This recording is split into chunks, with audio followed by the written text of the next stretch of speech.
C'est loin d'être le temps idéal pour se faire un film en plein air, mais dans ce ciné-parc, on se fait un point d'honneur d'ouvrir ses portes aux clients quand il y en a. Cela fait plus de 50 ans que ça dure et ça ne risque pas de changer. Jim Copp est un cinéphile comme on n'en fait plus, un amoureux de la pellicule. Sa passion, il la partage tous les soirs avec un public assidu, mais pour pouvoir continuer à le faire, il va devoir apporter quelques changements à son équipement. Bientôt, les studios de production vont arrêter la fabrication de films sur celluloïd. Son cinéparc n'aura d'autre choix que de passer à l'ère numérique. Après avoir projeté des films de 35 mm, pendant 57 ans, je peux dire que la conversion numérique est une grande dépense. Pour la plupart des cinémas, c'est 70 000 $ par projecteur. Dans mon cas, par exemple, c'est 140 000 $. Ce projecteur a plus de 70 ans, mais il marche toujours aussi bien.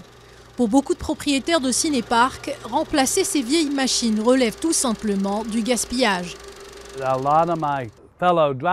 L'autre chose aussi, c'est que beaucoup de mes confrères ont 70 ans et ils se disent « Est-ce que je veux vraiment investir plus d'argent pour passer au numérique ?»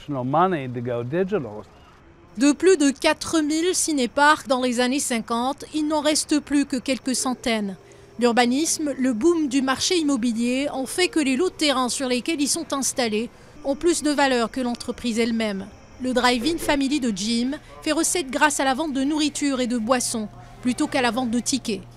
Ses clients ne s'en plaignent pas. Pour eux, l'expérience du cinéparc est un voyage dans le temps. C'est un exemple classique de l'expérience cinéphile américaine, ce Family Drive-In. J'y vais depuis que je suis tout petit. C'est très nostalgique. On peut ramener les enfants ici, ce n'est pas grave s'ils font du bruit. Dans une salle de cinéma, les gens te disent chut. Bientôt, Jim enroulera ses dernières bobines. Après de longues années de bons et loyaux services, son vieux compagnon sera exposé dans un musée.